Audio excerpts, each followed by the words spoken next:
Hey, we're back. Remember we're celebrating our 40th anniversary at Mextesol? Well, I've been to probably the last 5 events, but have you ever met anyone who has come to 30 plus times? Well, this is Francisco Lozano, and Francisco has been here for, 35, 38? Around 35 times. Around, 35 conventions. I'm 35, but okay, let's not get into that. Let's not get into that. Since before you were born.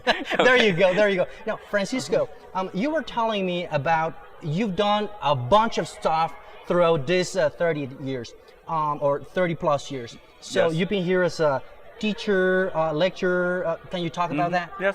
Well, actually, I've been to Mextesol conventions as a teacher, as a textbook author. Now I work for a publisher, National Geographic Publishing, and every time I think it's a little bit different, but I think it's because we might be at the convention for a different purpose, Yes. looking for different types of information.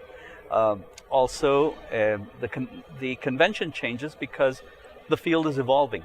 You have new teachers, new hearts, new hopes, new minds. There you go. Over the years. That's a good theme for a convention. As a matter of fact, that might be good. Yes. You also have different gurus.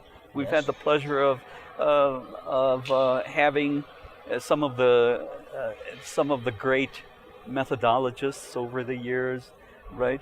And we've also had different techniques that have been in style across the years, and people, of course, present what is in fashion very often. And it's interesting to see that 2 or 3 conventions down the line, maybe 4 or 5, all of a sudden you don't hear about a certain technique anymore or a certain methodology. There's always a new rock star. Yes, absolutely. We've had some of the greats at the Mextesol convention, and it was really wonderful. The one time that we combined the Mextesol convention with the International TESOL convention, and we had people like Caleb Gatteño, people like Charles Curran,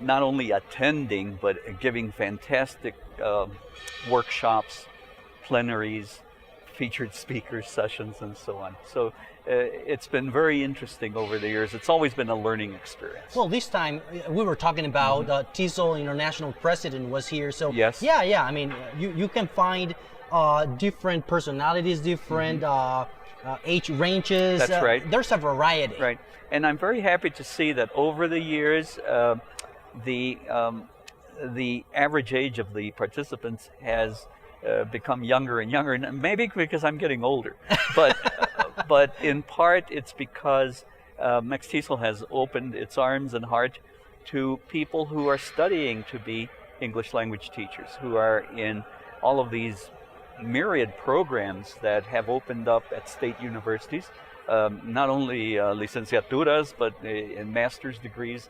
And so you see a lot of young people, and they're always, something that has always had an impact on me is that they always want to take their picture. They want to have their picture taken with the speakers, and because they realize that they are learning from these people. Yes. They realize that they are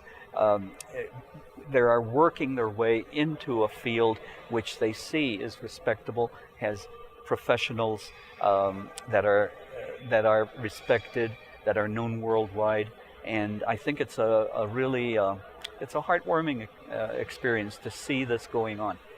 And it's always evolving. I remember you were talking to me about online stuff and computers and technology. Right. As a matter of fact, you had a lecture on technology Today, yes, I talked about the evolution from unplugged language teaching to technology-enhanced ELT. Wow. Because I've lived long enough, I think, and the evolution has been accelerating at a tremendous rate. So I feel like I've lived, through the age of transition in going from teaching with a book, or maybe with the book closed, which I always recommend, And from that to all of the technology tools that we have available as teachers today.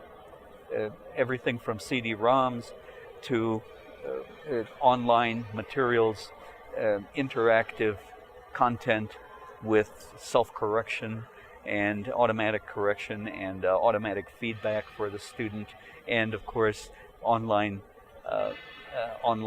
learning management systems that allow the teacher and the student not only to save time but to have a more personalized experience. Now that you say personalized and online, you do have a Facebook account, don't you? Well, yes, I do, of course. I say of course, I know a lot of people don't, but I use Facebook, yes. How often do you visit it? Oh, not that often really, maybe twice a week, maybe 3 times a week. Mm-hmm. So you really use it to get in touch with friends, relatives? Yes, uh-huh. All right. Yes, and something that I haven't done, but which I would like to do, is what some of the authors, the textbook authors that I know are doing.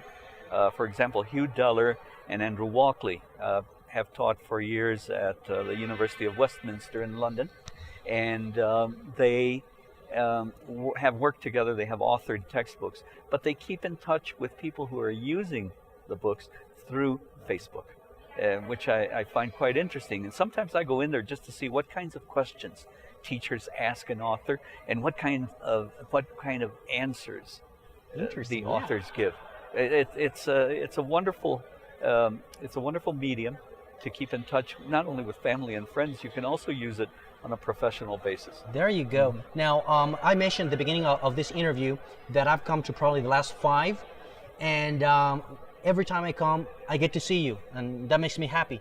But also, I want to ask you, where are you from originally? Oh, well, I don't know. Where do you think I'm from? I guess you're from the north of Mexico? Not exactly. I'm from Guadalajara. Originally from Guadalajara, Jalisco. All right. But I've lived in Mexico City for 43 years, so I guess I'm an adopted Chilango now. There you go. Mm-hmm. Did you ever leave out of Mexico? Yes, my family, when I was a child, the family lived in St. Louis, Missouri for many, many years. In fact, I finished my bachelor of arts degree in education in St. Louis, and I taught in the public schools there for a couple of years before moving back to Mexico. And did you ever study in Mexico? Yes, I did a master's in teaching English and Spanish to speakers of other languages. Oh, wow. It was really about intercultural communication. Amazing. Oh, it was a wonderful experience.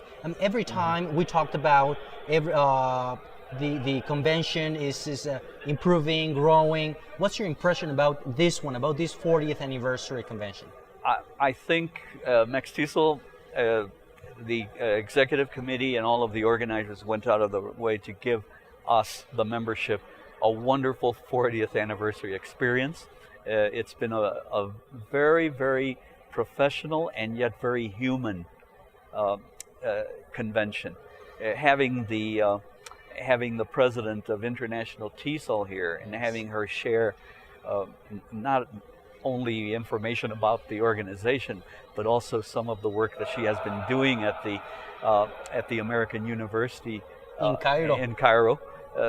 And it's also very, very. I don't even have words for it, but I feel very good about having a president of International TESOL that is not from an English-speaking country.